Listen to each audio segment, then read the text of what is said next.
സംസ്ഥാനത്ത് യു.ഡി.എഫ് സർക്കാരിന്റെ വകുപ്പ് വിഭജനം പൂർത്തിയായപ്പോൾ പൊതുമരാമത്ത് വകുപ്പ് മലപ്പുറം ജില്ലയിലേക്ക് എത്തിയത് പെരിന്തൽമണ്ണയ്ക്കും വലിയ പ്രതീക്ഷ നൽകുന്നുണ്ട്.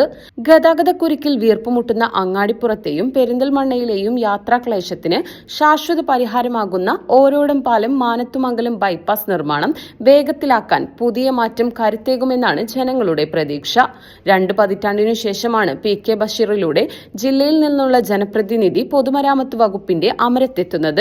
2001-2006 കാലയളവിൽ ആന്റണി സർക്കാരിൽ ഡോക്ടർ എം.കെ. മുനീർ മന്ത്രിയായതിനു ശേഷം ഇപ്പോഴാണ് സുപ്രധാനമായ ഈ വകുപ്പ് ജില്ലയെ തേടിയെത്തുന്നത്.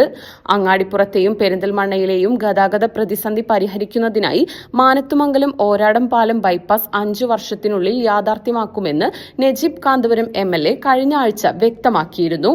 ചരക്ക് ലോറികൾക്കും ദീർഘദൂര യാത്രക്കാർക്കും ടൌണിൽ പ്രവേശിക്കാതെ തന്നെ സുഗമമായി യാത്ര ചെയ്യാൻ ഇതിലൂടെ സാധിക്കും.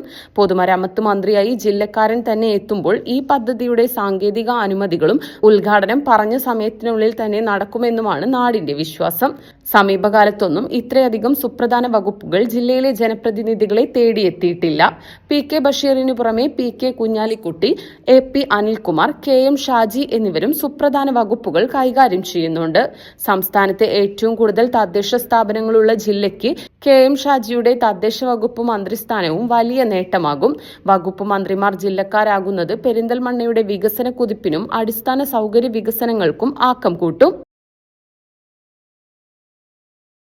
പട്ടാമ്പിയിൽ പണി നടക്കുന്ന പാലത്തിനടിയിൽ നിന്ന് കണ്ടെത്തിയ നിഗൂഢമായ ചുവന്ന കല്ല് നഗരത്തിൽ കൗതുകമുണർത്തുന്നു.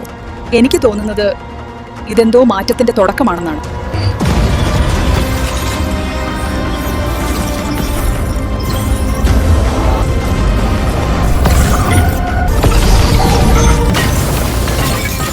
പട്ടാമ്പിക്കും ഇനി oxygen.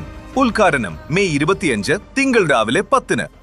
Oxygen, the digital expert.